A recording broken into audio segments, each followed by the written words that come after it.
No, antes que está la grabación, antes que nada, mil gracias, Marce, mil gracias, Liz, por la invitación. Al contrario, estamos muy entusiasmados en presentar esta información.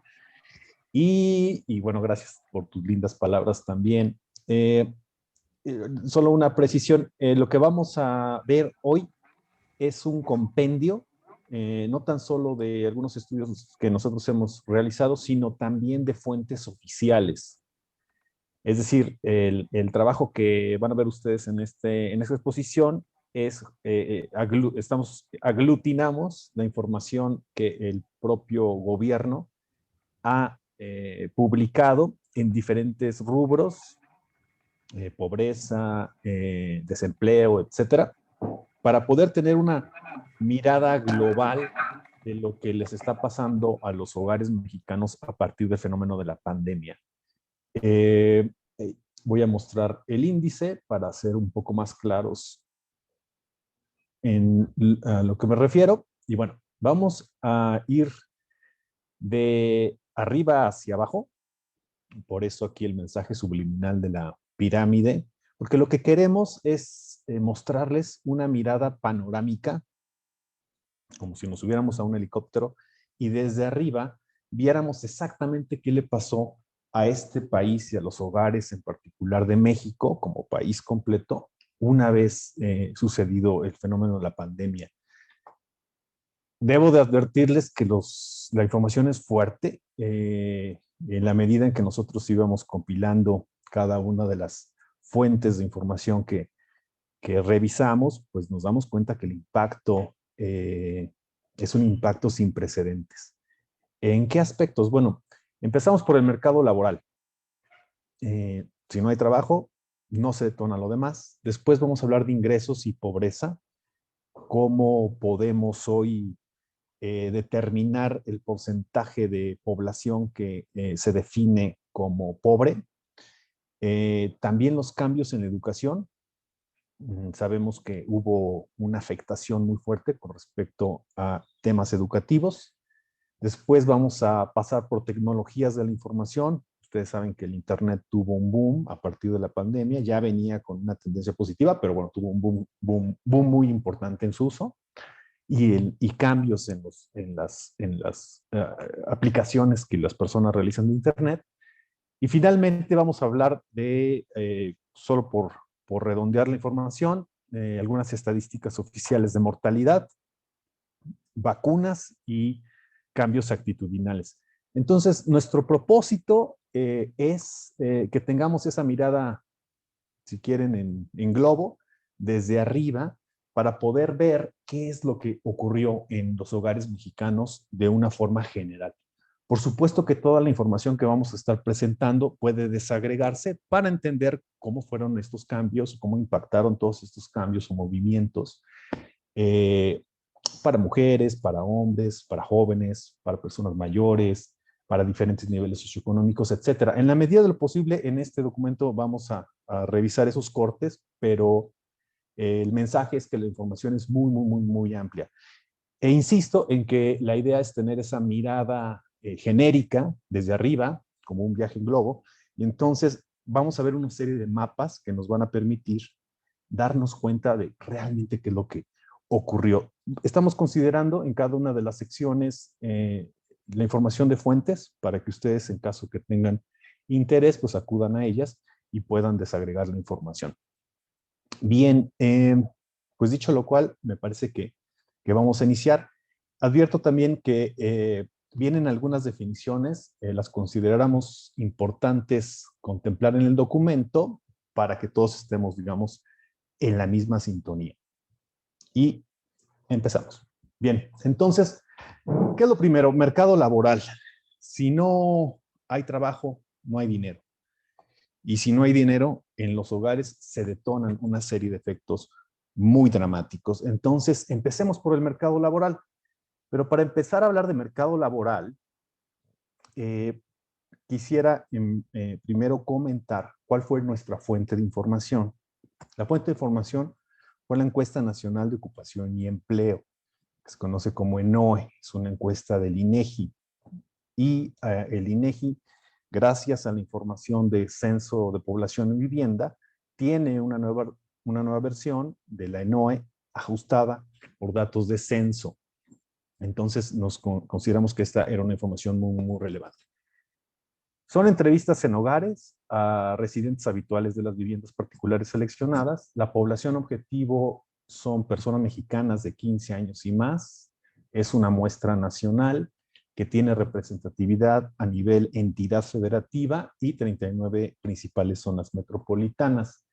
Estamos hablando que el INEGI encuestó a 66,643 viviendas y el trabajo de este levantamiento ocurrió de enero a marzo del 2021. Entonces son datos realmente recientes. Bien.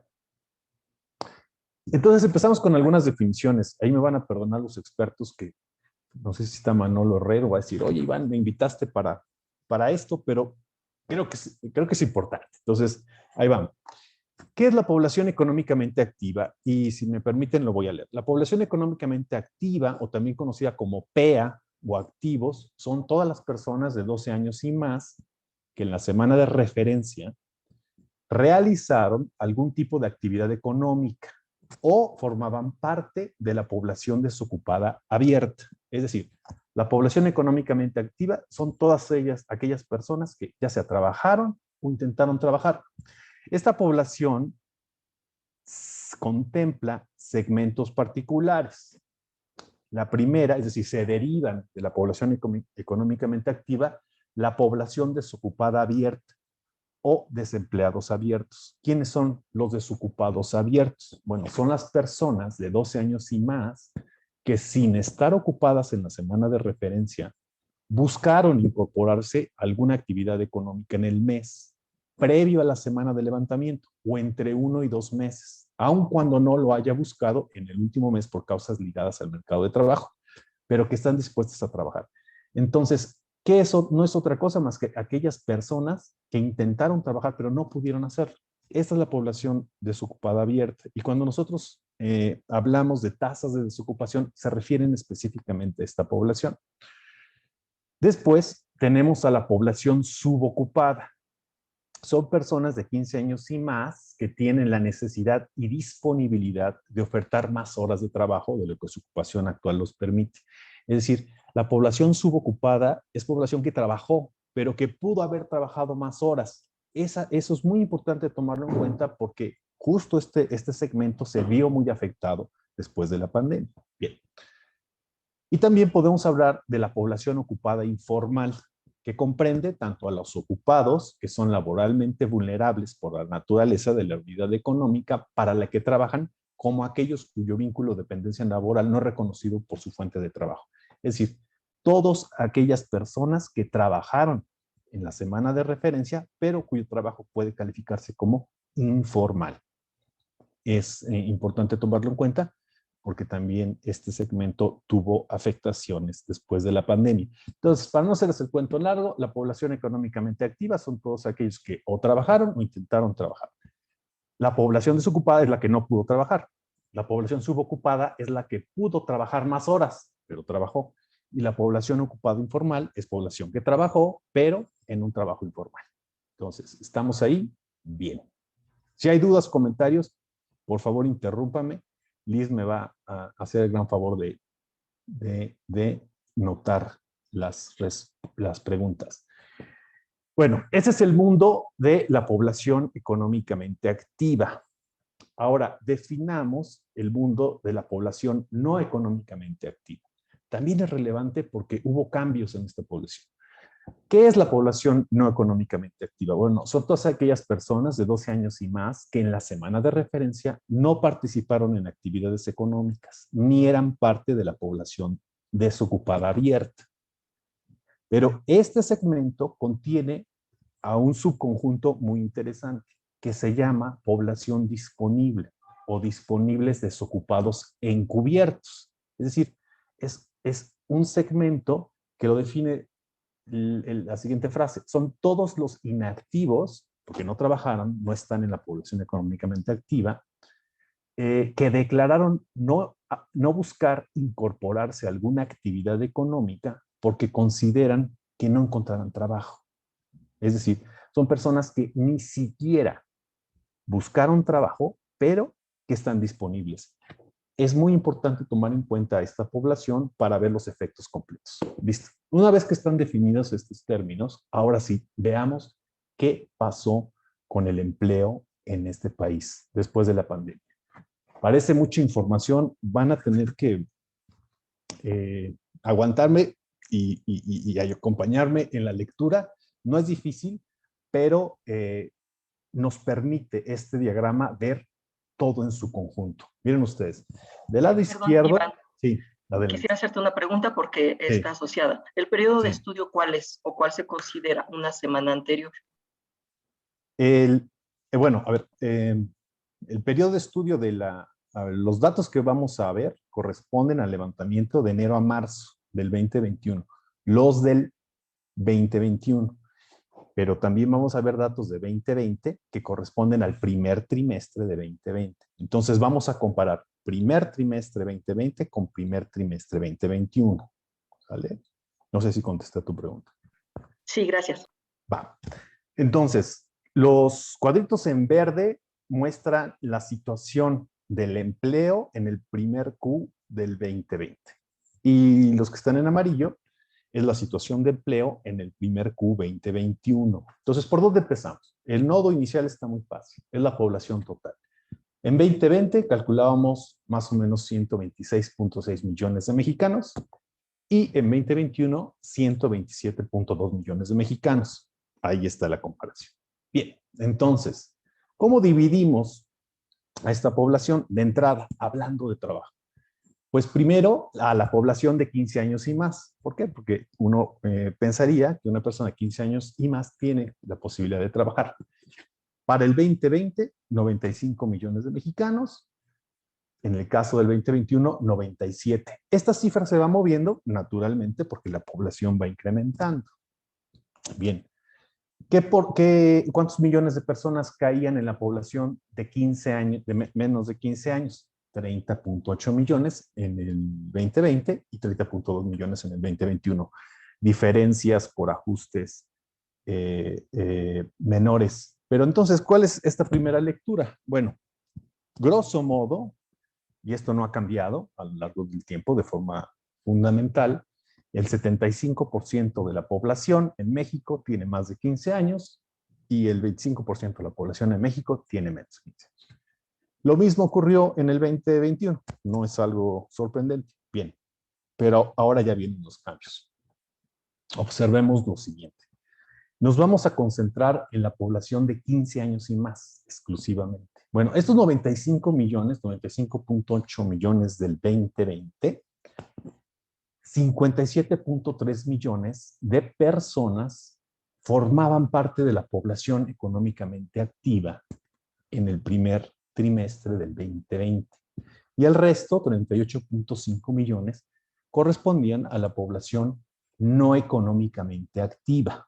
Hasta ahí vamos bien, 57 y 38 millones, ¿no? Casi 60 millones y 40 millones. Esos 60 millones de personas, 57.3, pues son los que mantienen a los 38.5 millones de personas. Hay una tasa de dependencia, eso determina una tasa de dependencia. Bien.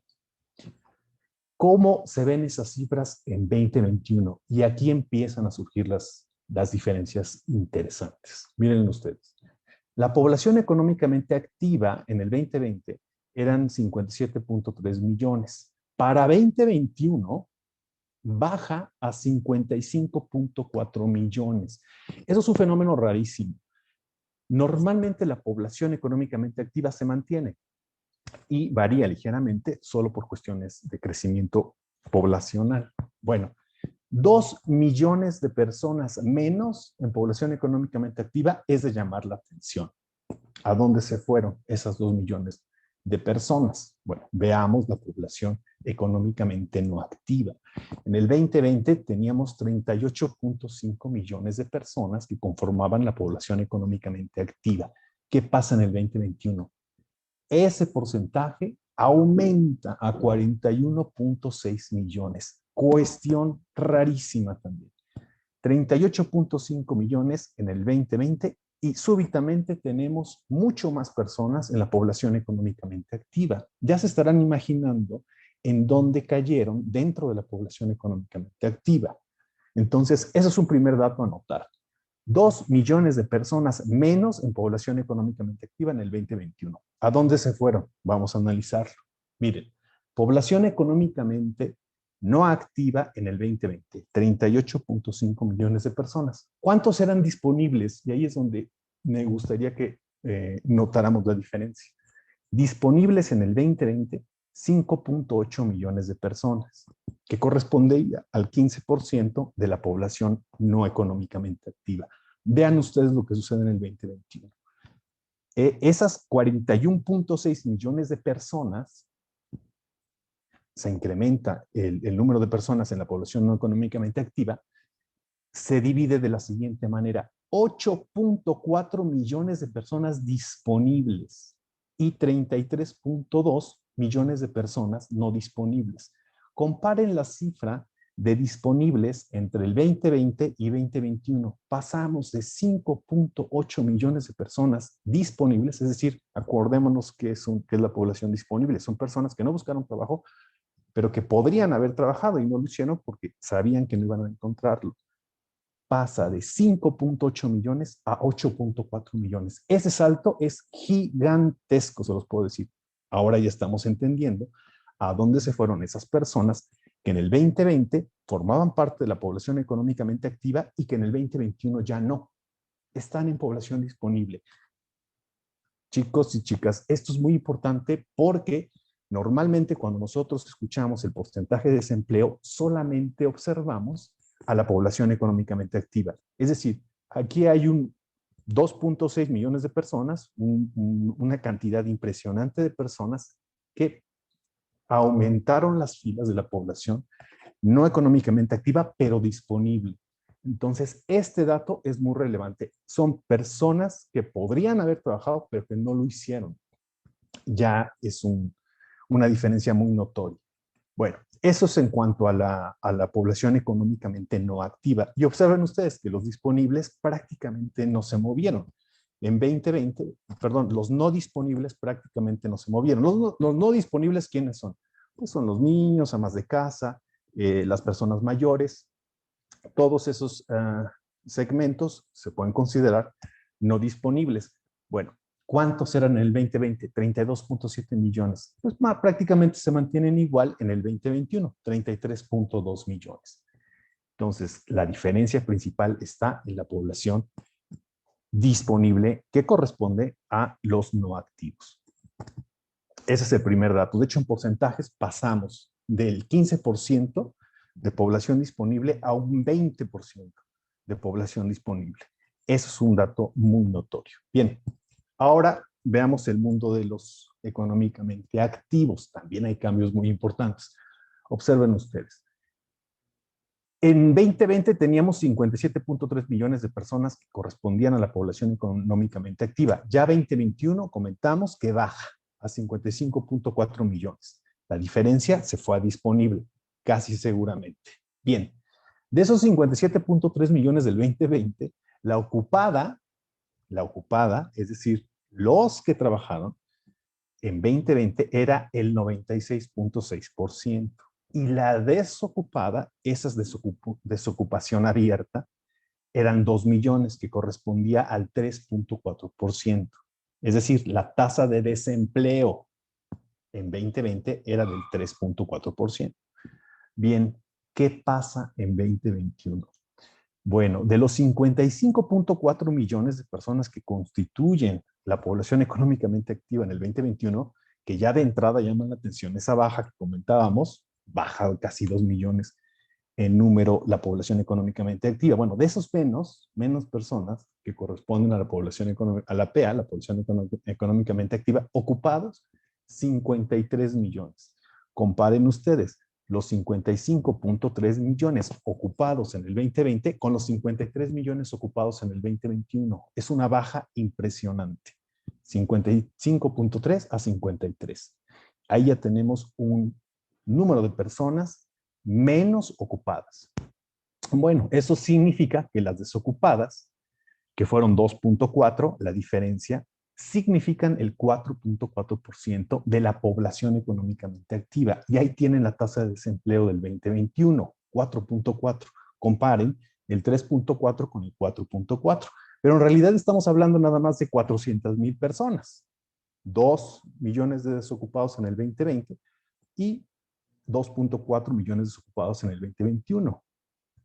Si solamente observamos la tasa de desempleo, pues parecería que el efecto no fue mayor. Pero en realidad hay que ver todo el panorama. No solamente son esas 400,000 personas adicionales en el 2021 que están desocupadas las afectadas, sino todas las que hemos estado comentando. Bueno, entonces, ¿qué efecto total hubo? Baja la población ocupada, aumenta la población desocupada, a pesar de que la población económicamente activa es menor. Eso es impresionante. Y por último, ya para no marearlos más, de esos 55.3 millones de ocupados que estaban en el 2021, 4.7 millones estaban subocupados en el 2020. ¿Sale? Esos 4.7 millones de subocupados son personas, como ya lo vimos anteriormente, que no trabajaron jornada completa. Para el 2021, esos 4.7 millones de personas se convirtieron en 7.3 millones de personas. Ese es un salto también gigantesco. Es decir, son personas que estuvieron ocupadas, pero que no trabajaron jornada completa. Ahí estamos viendo un salto también impresionante de 4.7 a 7.3 millones de personas. Es decir, a pesar de que estas personas, 7.3 millones, trabajaron menos horas. Esa es una gran afectación que no se refleja ni se ve en la tasa de desempleo.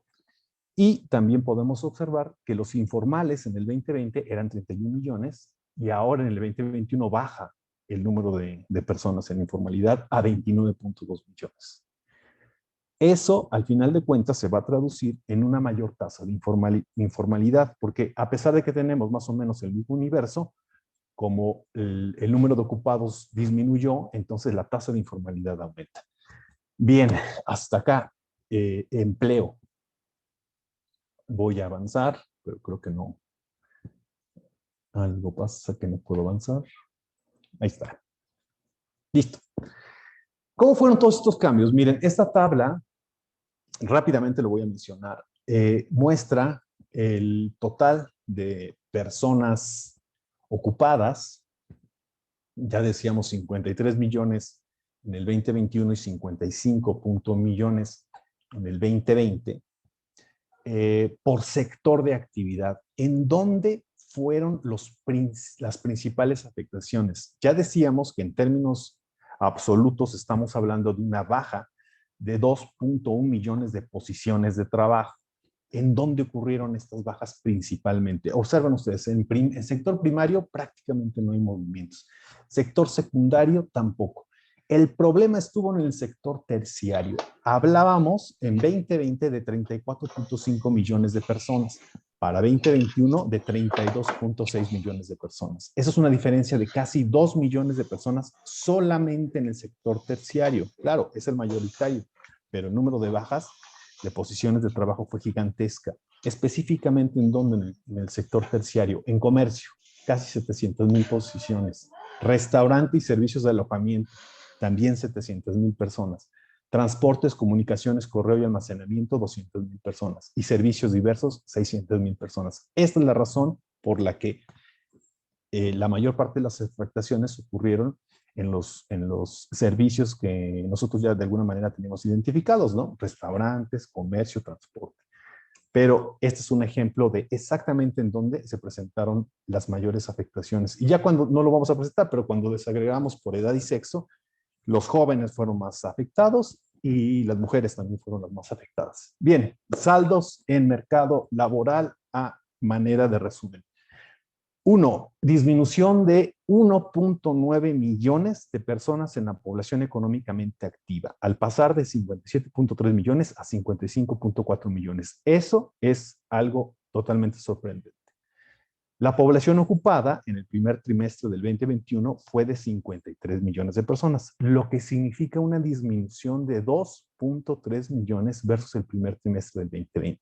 Es decir, en población ocupada, existe esta disminución de base dramática de 2.3 millones. La caída en la población ocupada proviene de disminuciones en el sector terciario, principalmente en el comercio, así como en restaurantes y servicios de alojamiento. También debido a una disminución en la ocupación de micronegocios y del sector informal. Entonces, esto nos permite ver en qué sectores fue donde hubo las mayores afectaciones. 3, la población subocupada. Es muy importante hablar de la población subocupada. Pasó de 4.7 millones en el primer trimestre de 2020 a 7.3 millones en el mismo trimestre, con un aumento de 2.6 millones de personas. Es decir, 2.6 millones de personas que no buscaron trabajo, pero que pudieron haber trabajado. Ese es un dato gigantesco. La tasa de desocupación aumentó 0.9 puntos porcentuales al pasar de 3.4 a 4.4 a nivel nacional. Y el total de desocupados en el primer trimestre del 2021 fue de 2.4 millones de personas. Pero aguas, nos pareció a nosotros importante hacer toda esta valoración porque no nada más hay que ver la tasa de desocupación o la tasa de desempleo, ya que no tendríamos una mirada completa de lo que realmente está pasando. Va. Ingresos y pobreza. También vamos a ver una serie de definiciones. Bueno, en este caso estamos hablando, no déjenme mover esta. Un segundito.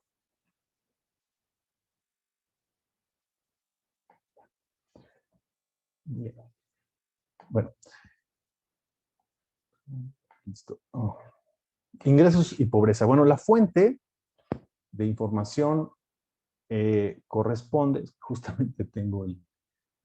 Un segundo, ahí está.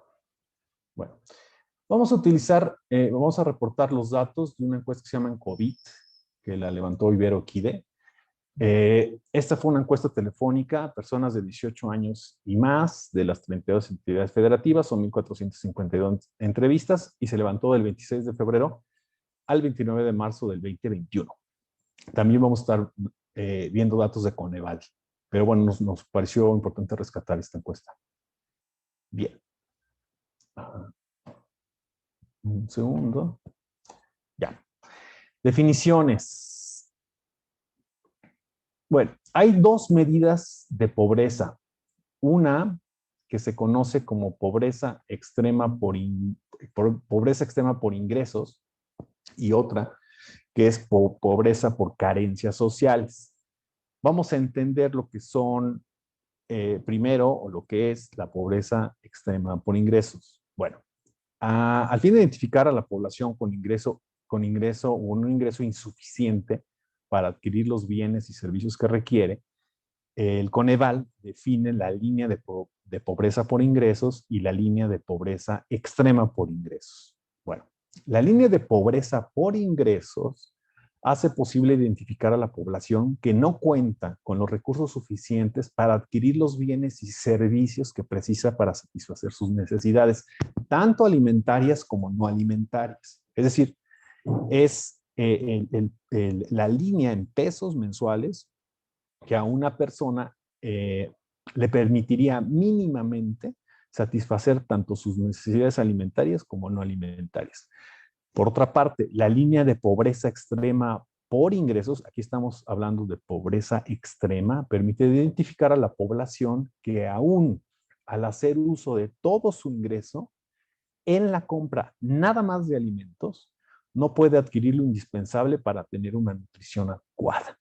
Esas son las dos definiciones o los dos segmentos que se identifican como pobreza por ingresos. Bien.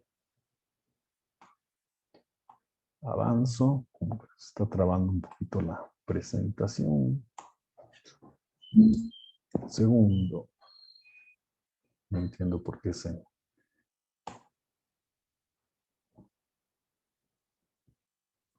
no está avanzando.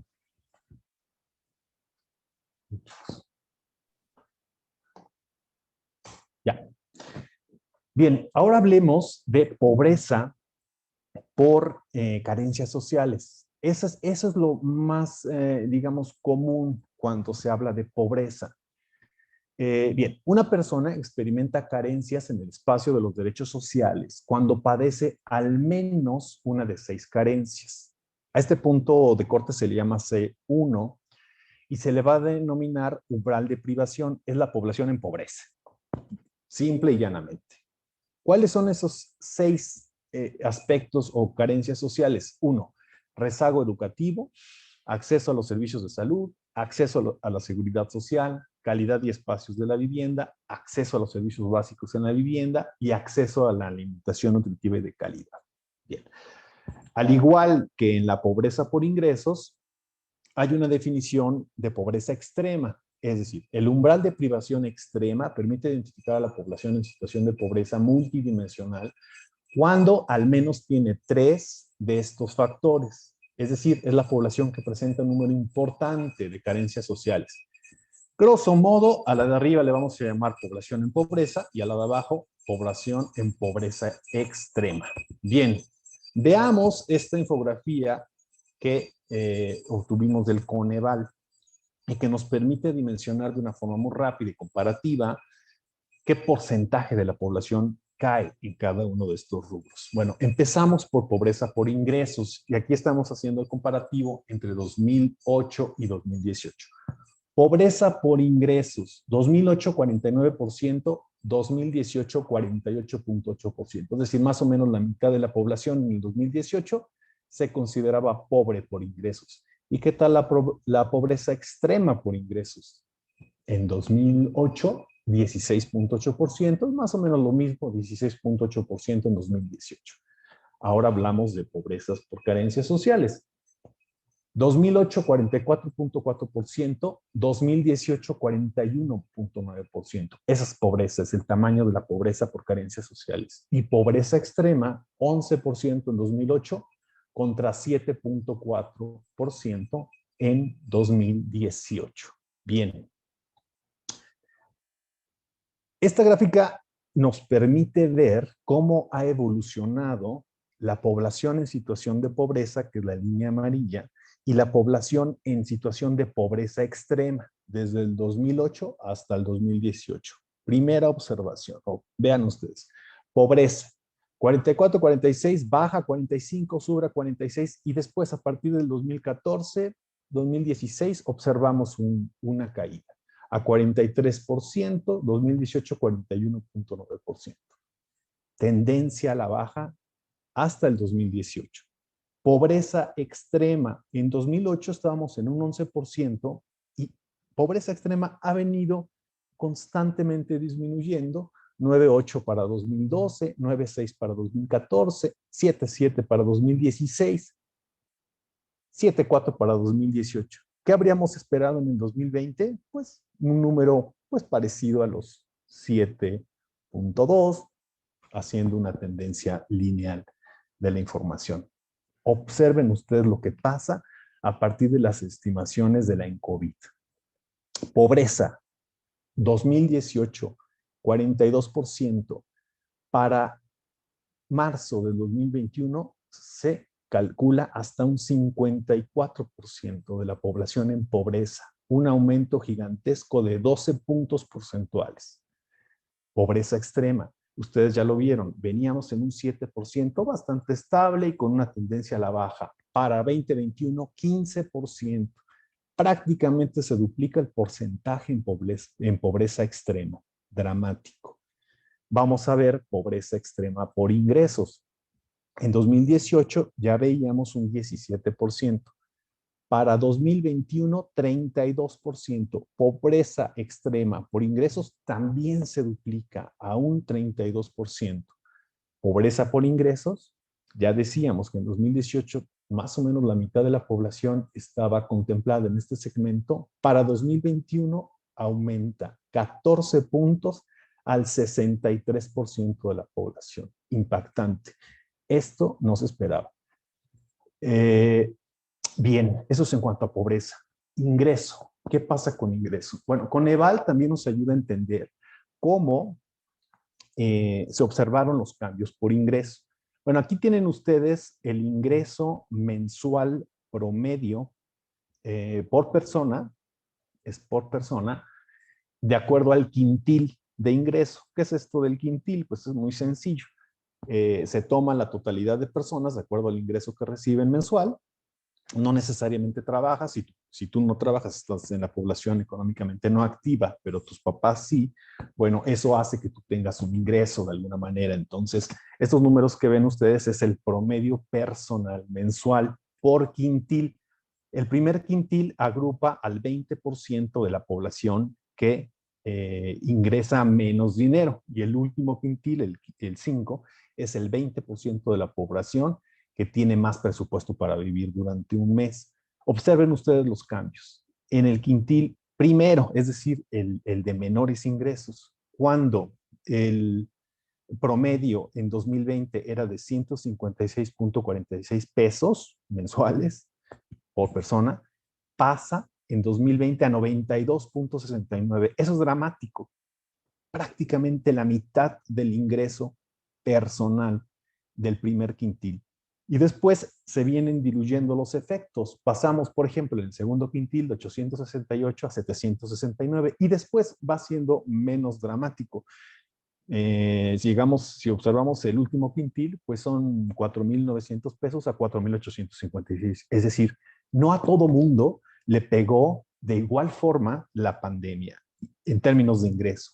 Hay evidencia de que a quien más afectó fue a los sectores de menores ingresos. Esto trae como consecuencia, ya lo veíamos desde el incremento de la población económicamente no activa, que un factor que se llama relación de dependencia se haya movido. La relación de dependencia no es otra cosa más que el número promedio de personas que dependen de las personas que trabajan. En el 2020 eran 1.4 y sube en 2021 a 1.5. Es decir, cada persona que está en la población económicamente activa tiene que atender a 0.1 personas más. Eso es muy grave. Y no tan solo eso, la siguiente consecuencia es el tema de desigualdad. Ustedes saben que el coeficiente de Gini, entre más cercano esté al 1, implica mayor desigualdad. Bueno, nos movimos de 0.49 a 0.512, es decir, hay menos igualdad en términos de ingreso. A partir de la ONCOVID también hicimos, bueno, ellos presentaron estos hallazgos que nos parecieron muy congruentes. Por ejemplo, hacen la pregunta de ¿usted en su hogar hubo alguna pérdida de ingreso? Y observen cómo entre menores el nivel, más porcentaje de familias están contestando que sí. En el nivel socioeconómico ED, 47% de las personas dijeron haber registrado en su familia una pérdida de empleo. Y eso va disminuyendo conforme aumenta el nivel socioeconómico. Entonces, otro dato para pensar que quienes estuvieron mucho más afectados fueron los niveles socioeconómicos bajos. También esta misma encuesta muestra este valor que simplemente pregunta si sus ingresos familiares fueron menores, iguales o mayores antes de la pandemia, comparado con los ingresos después de la pandemia. Y observen ustedes cómo también hay un comportamiento perfectamente claro por nivel socioeconómico. Hasta 70% de los hogares E y D dijeron y manifestaron tener un ingreso menor, totalmente razonable y comprobado con los datos de Coneval que les acabamos de mostrar. Bien, saldos en ingreso y pobreza. La tendencia del porcentaje de población en pobreza y pobreza extrema totalmente se trastocó con la pandemia. La población en pobreza venía a la baja desde 2016 en términos relativos. Sin embargo, de 2018 a 2021 se calcula un salto de 42 a 54%. Gigante, no hay precedente, nunca se había observado. Por su parte, la pobreza extrema, que venía ya con un franco de crecimiento desde el 2016, provocó que el segmento se moviera de 7 a 15%. Se duplica la pobreza extrema por ingresos. Las disminuciones del ingreso laboral promedio se concentran en el primero y segundo quintil. Para el primer quintil hay una disminución del ingreso laboral hasta del 40% anual y para el segundo quintil del 11% anual, ¿no? En este mismo sentido, hasta un 70% de los hogares de nivel bajo, D y E, reportaron una disminución de sus ingresos entre febrero 2020 y marzo 2021. Y lo anterior, pues simplemente se traduce a una mayor desigualdad. Listo. Cambios en la educación. Para cambios en la educación, le estamos presentando la información de INEGI, ECOVID, ED. Son entrevistas telefónicas La población bajo estudio es de 30 a 29 años de edad, es nacional, es representativa y se extrapola a aproximadamente 54.3 millones de personas que están en la población de 3 y 29 años de edad, que es la población que generalmente se encuentra inscrita en programas de estudios. Bien, fueron 11,000 entrevistas de 3 a 29 años de edad. El campo se llevó a cabo del 23 de noviembre al 18 de diciembre del 2020, es decir, el último Q del 2020. Veamos qué ocurrió. Esta tabla nos permite ver absolutamente todos los movimientos. Miren ustedes, está dividido en dos. La parte roja corresponde al ciclo escolar 2019-2020. La parte verde corresponde al ciclo escolar 2020-2021. Bien, entonces, ¿cómo leemos esta información? De los 54.3 millones de personas de 3 a 29 años de edad en 2019-2020, se inscribieron al ciclo escolar 33.6 millones y no se inscribieron 20.6 millones. Bueno, esas 20.6 millones de personas en la edad 3 a 29 años de edad, pues pudieran haber tenido muchas razones para no inscribirse, ¿no? Digo, todos aquellos que ya se graduaron, pues muy seguramente no continuaron sus estudios, están trabajando, ¿no? Pero bueno, eso nos da una medida de cuántas personas se inscribieron en el ciclo escolar 2019-2020 antes de la pandemia. Bien, concluyeron su ciclo escolar. De esas 33.6 millones de personas, pues se les preguntó en referencia al periodo 2019-2020, 32.9, sí, la mayoría, y solo 700,000 personas no concluyeron ese ciclo escolar. Y ahora vamos a entender por qué. Bien. Perfecto. Para fines de simplicidad, vamos a suponer que en el 2020-21 estamos hablando del mismo universo, es decir, de 54.3 millones de personas. Bueno, ¿cuántos inscritos hubo en el ciclo escolar siguiente, el de 2021? 32.9 millones de personas inscritas. Comparen este dato con los 33.6 millones de personas inscritas el año anterior. Eso ya es un dato, es decir, tenemos un poco, aproximadamente 1 millón de personas que no se inscribieron en el 2021. ¿Cuántas fueron en total el número de personas en el rango de edad de 3 a 29 que no se inscribieron? 21.4 millones de personas. Observen ustedes que esa cantidad es superior a los 20.6 millones de personas que no se inscribieron en el ciclo escolar anterior. Bueno, de ese 21.4 millones de personas que no se inscribieron en el ciclo 2021, 5.2 millones de ellas, que al final de cuentas va a ser el universo de personas estudiantes o en edad de estudiar, que se vieron afectadas por la pandemia. 2.3 millones de ellas dijeron que no estudiaron, no se inscribieron por temas relacionados con el COVID, y 2.9 millones de personas por falta de dinero o recursos. Ese es el impacto en educación de la pandemia. Y después podemos ver hacia abajo el comportamiento de las demás personas de acuerdo a si concluyeron o no concluyeron su ciclo escolar el año 2019-2020. Pero quedémonos con esa cifra. 5 millones de personas afectadas en el 2020-2021 en términos de las razones para no inscribirse en el ciclo escolar. Bien, preguntamos específicamente cuáles fueron, bueno, no, la encuesta preguntó cuáles fueron las razones por las que esta primera lámina, razones de no conclusión del ciclo 2019-2020, es decir, ese universo de 700,000 personas, ¿se acuerdan? Que no concluyeron su ciclo 2019-2020. Hasta 60% de esos 700,000 personas, se calculan 435,000 personas, dijeron que fueron por razones relacionadas con COVID. Por ejemplo, perdió el contacto con su maestro, alguien de la vivienda se quedó sin trabajo, la escuela cerró en definitivo, carencia de computadoras, etcétera. Entonces, 400,000 personas que dijeron, yo no concluí el 2019-2020 por causas de la pandemia. Bien. Estoy esperando que cambien. Ahí mientras espero que Liz me esté ayudando con las preguntas. Pero bueno, no Por sé. ahorita, tranquilo. Ahorita tranquilo, va. Bueno, pues en el momento que esta cosa quiera avanzar, pues se traba. Lo que sigue son las razones por las que las personas no se inscribieron en el 2020, en el 2021.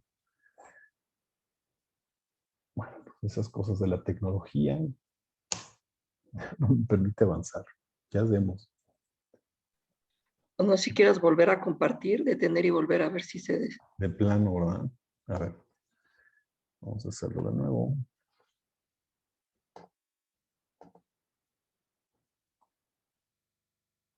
No. Segundo.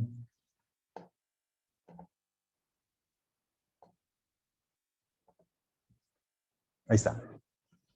Sale. ¿Cuáles son las razones de no inscripción en el ciclo 2020-2021? Ese universo de personas que no se inscribieron, 5 millones de personas que no se inscribieron en el 2020-2021. La primera, considera que las clases a distancia son poco funcionales para el aprendizaje, es decir, razones operativas. No me voy a inscribir si la educación no es buena. La segunda, algunos de sus padres o tutores se quedaron sin empleo o cerró el lugar donde trabajaban. La tercera, carece de computadora u otro dispositivo de conexión a Internet, ¿no? O la escuela cerró definitivamente. Saldos en educación, 33.6 millones de personas entre los 3 y 29 años de edad estuvieron inscritas en el ciclo escolar 19-20, que corresponden al 62% del total. De ellas, 740,000 no concluyeron el ciclo escolar por alguna razón asociada a la COVID-19 y 8.9% por falta de dinero o recursos. Para el siguiente ciclo escolar se inscribieron nada más 32.9 millones de personas, que es el 60.6% de la población de 3 a 29 años de edad. Ahí hay un efecto muy importante. Tercero, por motivos asociados a COVID-19, por falta de dinero o recursos, no se inscribieron 5.2 millones de personas, es decir, el 9.6% del total de personas entre 3 y 29 años de edad. Esto es importantísimo. 5.2 millones de personas que no se inscribieron. Motivos asociados para no inscribirse a este ciclo escolar, 26% considera que las clases a distancia son poco funcionales. Otra cuarta parte señala que algunos de sus padres o tutores se quedaron sin trabajo y 22% carece de computadora u otros dispositivos. Ahí tienen el impacto en educación. Va. ¿Cómo vamos de tiempo? Más o menos, ya. Voy a apurar. Tecnologías de la información. Para tecnologías de la información, el INEGI acaba de publicar hace muy pocos días la ENDUTI, que corresponden a 65,000 entrevistas, personas de 6 años y más. Es nacional y es por entidad federativa. El periodo de levantamiento es el cuarto trimestre del 2020. Observen ustedes, Internet. Internet ya traía, presencia de Internet en los hogares ya traía una tendencia creciente desde 2015 y hoy estamos con un 61% de los hogares que cuentan con Internet de acuerdo con la ENDUTI. Usuarios también aumenta. Cuando en el 2015 hablábamos de un 57.4% de la población de 6 años y más, que correspondía a 62 millones de usuarios de Internet, para 2020 ya el INEGI calcula 84.1 millones de usuarios, que corresponde al 72%. Es decir, se sentaron las bases con la pandemia para que el porcentaje de usuarios de Internet aumentara. Observen el comportamiento por segmento de edad dentro del mundo de los usuarios.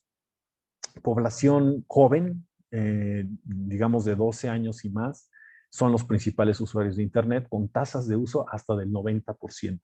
Esta tasa de uso va bajando conforme la edad aumenta. Ya 55 años y más, solamente 37% de las personas en ese segmento son usuarias de Internet.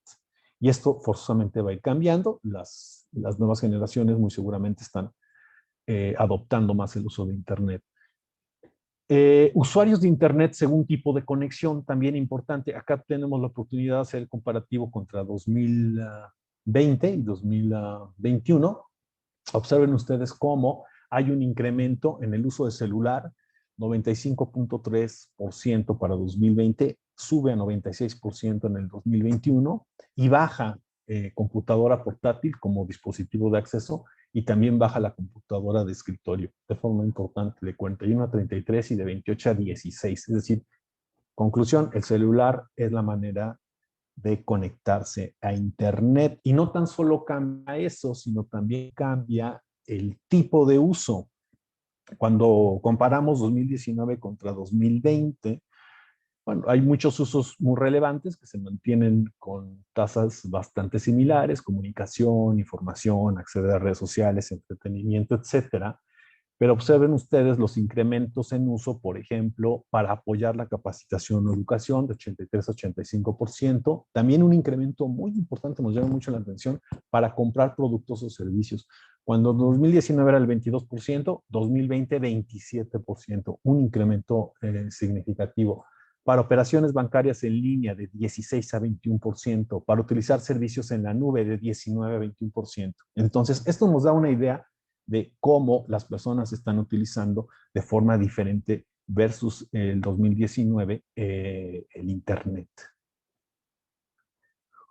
Y este año en Duty empezó a preguntar algunas cuestiones que tienen que ver con contenidos, y el 61% de las personas de 6 años y más, corresponden a 71 millones, dijeron ver la televisión abierta. El restante 38% dijo no verla.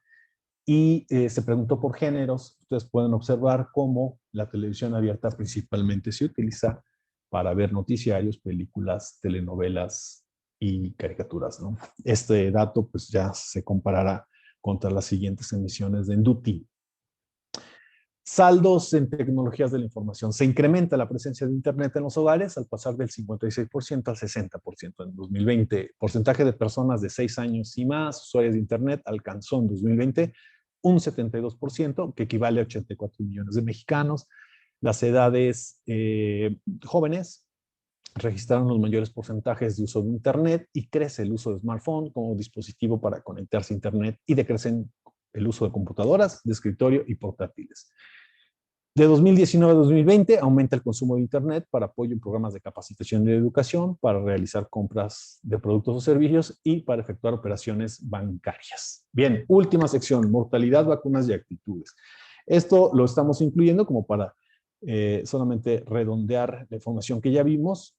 Estamos utilizando una fuente propia, que fueron entrevistas online a personas de 18 años y más, nacional, 524 casos, del 26 de mayo al 1 de junio del 2021 fue el levantamiento.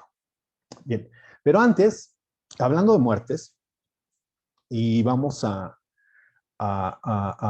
presentar información oficial.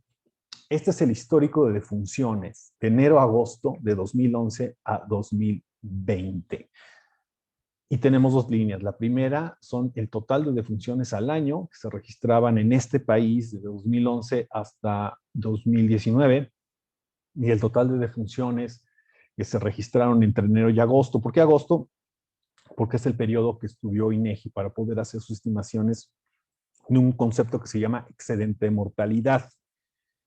Excedente de mortalidad no es otra cosa más que el número de muertes que simplemente no se esperaban. Como ustedes pueden observar, el número de muertes registradas en este país cada año ha venido a la alza. Es normal, porque pues, somos más mexicanos cada vez y pues más gente muere. Pero observen ustedes el salto impresionante de defunciones de enero a agosto de 2019 a 2020. Ese es realmente el efecto en muertes de la pandemia. Es decir, tenemos ese número de personas muy importante de funciones que no estaban esperadas. Bien, numeralia de la mortalidad. La primera. Esto es un dato totalmente oficial, es el Boletín Estadístico sobre Exceso de Mortalidad por todas las causas durante la emergencia. es el número 16, corresponde a la semana 18. El periodo de análisis es del primero, desde la semana 1 del 2020 a la semana 18 del 2021, que corresponde principalmente al último día de 2019 y al 8 de mayo del 2021. Bien, la fecha de actualización es junio del 2021. Defunciones, como ustedes ya lo acaban de ver, en el 2019, 729,000 defunciones en el año 2019. Defunciones en 2020 aumenta a 1,069,000 defunciones. Ese gap es el que llama muchísimo la atención. Defunciones ocurridas desde el primer día del 2020 hasta el 8 de mayo del 2021, 1,500,000 defunciones. El INEGI, en conjunto con la Secretaría de Salud, calcula un exceso total de defunciones de 488,000 defunciones en lo que va del 2020 y del 2021. 488,000 defunciones que no se esperaban hasta este momento. Y el porcentaje de exceso de mortalidad se calcula en 48%, es decir, de las defunciones que esperábamos, estamos observando casi el 50% más. Defunciones totales asociadas a COVID, 348,435 defunciones, son por datos oficiales, que corresponde más o menos al 70% del total del exceso de defunciones. Y ustedes muy seguramente, a los que han seguido las conferencias vespertinas, les debe de sonar el número 226,297. Pero grosso modo, del 1 de enero a la fecha, hay casi 500,000 defunciones no esperadas. Vamos a esperar que cambien. Ya estamos a punto de terminar. No, pues creo que voy a tener que hacer lo mismo. Vuelvo, dejo compartir y vuelvo a compartir.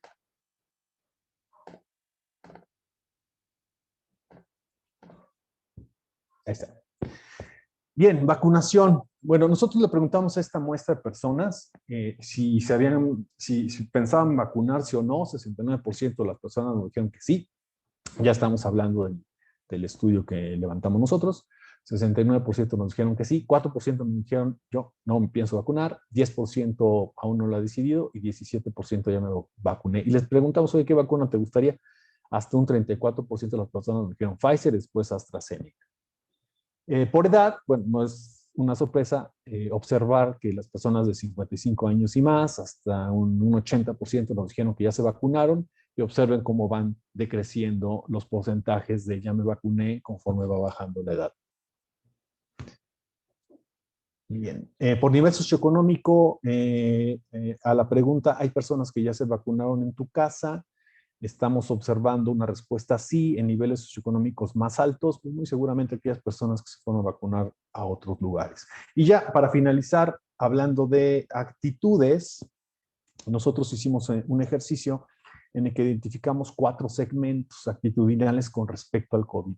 El primero lo llamamos los rebeldes. ¿Qué dicen principalmente los rebeldes? Bueno, que el gobierno de México exagera, que todo es un invento, ¿no? Ellos siguen saludando de mano y de beso, continúan yendo a fiestas y piensan que ya debemos regresar a la calle. Los cómodos indiferentes, bueno, siguen pensando, siguen gastando lo mismo, sus ingresos no se han visto realmente afectados, siguen estando bien económicamente, opinan que en un año todo nos ha regresado a lo mismo y, bueno, son personas que están en este segmento. Cautelosos. Vamos de una escala de menor miedo a mayor miedo. Los cautelosos, sus actividades diarias siguen igual, ¿no? Sus rutinas no se han alterado.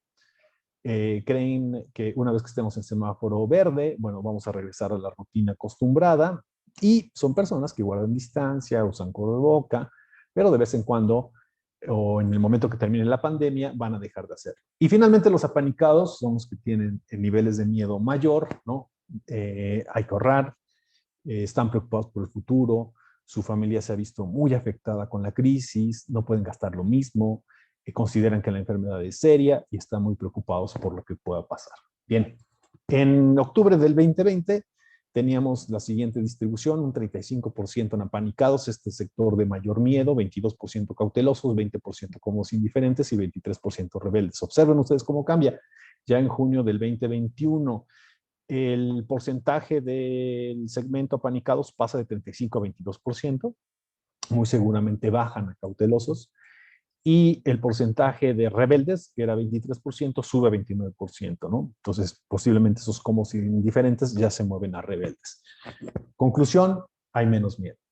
Bien, saldo en mortalidad, vacunas y actitudes. Entre 2020 y lo que llevamos del 2021 se ha registrado un exceso de 488,000 defunciones. El porcentaje de exceso de mortalidad asociado a COVID es del 71%. La mayor parte de las personas adultas están dispuestas a vacunarse, siendo Pfizer la vacuna de preferencia. Entre población adulta estimamos un 17% de personas que ya ha sido vacunada, y en términos actitudinales el miedo viene a la baja. Pues esto es todo, y bueno, pues si no quedaron impactados, creo que no cumplimos nuestra labor. Y nada, pues adelante con preguntas. Creo que los dejaste mudos y nos dejaste deprimidos, pero... Parece que sí. Parece que sí, pero a sus órdenes con preguntas. Si es que hubiera. Pueden abrir micrófono si gustan, ¿eh? En el También. chat no tenemos, pero pueden abrir micrófono.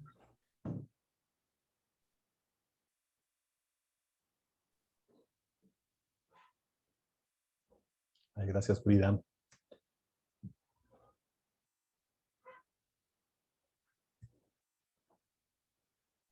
De agradecimientos, como que es lo que nos ponen en el chat, pero Sí. bueno, yo espero que nos compartas esta presentación como siempre, para Sí, que claro que podamos sí. rolarla y se puedan compartir después comentarios. Por supuesto. Creo que fue muy claro, y solo Sí. saber si nos compartirán información. Bueno, se los Claro acabo que sí. de mencionar. ¿Hay proyecciones sobre recuperación en términos de niveles de pobreza? Hemos escuchado que posiblemente en 10 años estemos recuperando los niveles de pobreza que registrábamos antes de la pandemia. Sí, no va a ser una recuperación sencilla, ¿no? Hablaban, por ejemplo, de la famosa palomita de Nike. Es decir, el bajón fue muy fuerte, pero la recuperación va a ser muy lenta. Entonces, posiblemente 10 años, 7 años, depende de qué tanto nos activemos como economía. Ok, gracias, aunque no sé si es gracias Sí, por la no. respuesta. Sí, es ¿Alguien más que tenga algún comentario? Parece que sí, o sea, pues, al final la información Sería, muchas gracias. se Sí, vamos a muestra dejar la presentación para que tengan acceso a ella, por supuesto. Perfecto, Iván, muchas pues, gracias. Muchísimas gracias por la información. Sí. Realmente yo creo que sí. No sé si nos dejan mudos o nos dejas deprimidos, pero sí. Un gran aprendizaje es realmente ver estos datos que intuimos por lógica, este golpe a la economía y a la educación, que no es lo mismo verlo de manera cuantificada a verlo, a intuirlo, ¿no? Pero también hay otros aprendizajes que son interesantes, que son esas áreas de oportunidad con la tecnología, de cómo alcanzar a las personas, cómo comunicarnos con ellas, cuál es el tono que debe de tener la comunicación dado el ambiente que estamos, el entorno y el ambiente que estamos viviendo. Creo que eso es información súper útil para las actividades que realizan nuestros asociados.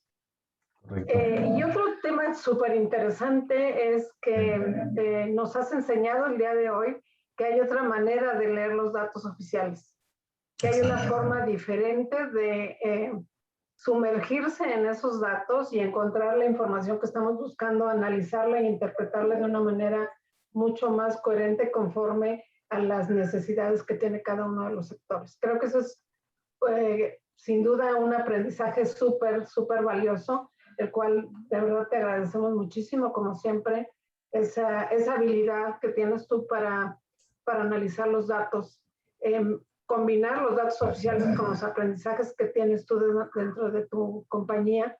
De verdad es muy enriquecedor para nosotros, así que no me queda más que de verdad agradecerte nuevamente tu generosidad tu habilidad para analizar estos datos y el haberlos compartido con nosotros el día de hoy. Muchísimas gracias, Iván. Quedó una pregunta. Encantados, Hola, Marce. Iván, Muchas gracias a buenas ustedes. tardes. Una Sí, pregunta, Adolfo adelante. Mata. Claro que sí. Muchas gracias Hola, por la Adolfo. presentación. Gracias a ustedes. Adolfo, Muy adelante. reveladora. Sí, Gracias. gracias. Hace poco también escuché un efecto que se incrementaron las remesas en nuestro país y potencialmente, pues bueno, recibimos ingresos por esa vía, ¿no? Y creo que ha llegado a récord histórico. ¿Esto de pronto tienes visibilidad de esto para poderlo cruzar con, si bien es cierto, hay menor ingreso de acuerdo a los gráficos que nos presentas, de pronto estas remesas ni siquiera lograron hacer ese efecto o compensarlo de cierta manera?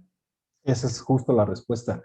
No hubo una compensación tal que asegurara un nivel de ingreso igual, ¿no? Versus el 2019. Entonces, sí, la respuesta es, y versus 2020 también, la respuesta es tal cual la estableces. Muy seguramente, en el momento que se desagrega la información de la encuesta nacional de ocupación y empleo, podríamos tener conclusiones con relación a temas de remesas, pero la lectura es justo la que das, no fueron suficientes. Y una última pregunta. ¿Hay alguna forma de saber las personas que migraron de empleo formal a informal, en qué sector están? Sí, Es decir, de sí, alimentos o transporte como Uber a delivery. sí, de hecho, el INEGI también, en la encuesta nacional de ocupación y empleo, hace esa desagregación. Digo, la conclusión principal es que la base de personas en actividades informales, cuando se comparan entre 2020 y 2021, es prácticamente la misma, pero como los ocupados bajan, entonces la tasa de informalidad aumenta, es decir, en términos porcentuales hay más posiciones informales que el año pasado. Pero existe toda la posibilidad para poder entender en qué sectores afectó más ese movimiento, que muy seguramente la respuesta es en el sector terciario. Ok, muchas gracias. Pues muchas gracias a todos. Les estaremos compartiendo la presentación de acuerdo al registro que nos hayan dejado su correo y también se las haremos llegar dentro de nuestra aula del CIM. Muchas gracias a todos. Les invitamos a la Gracias. próxima conferencia que tendremos y serán avisados próximamente. Listo. Encantados y Muchas gracias. gracias. Gracias al CIM por la invitación. Marce y Liz.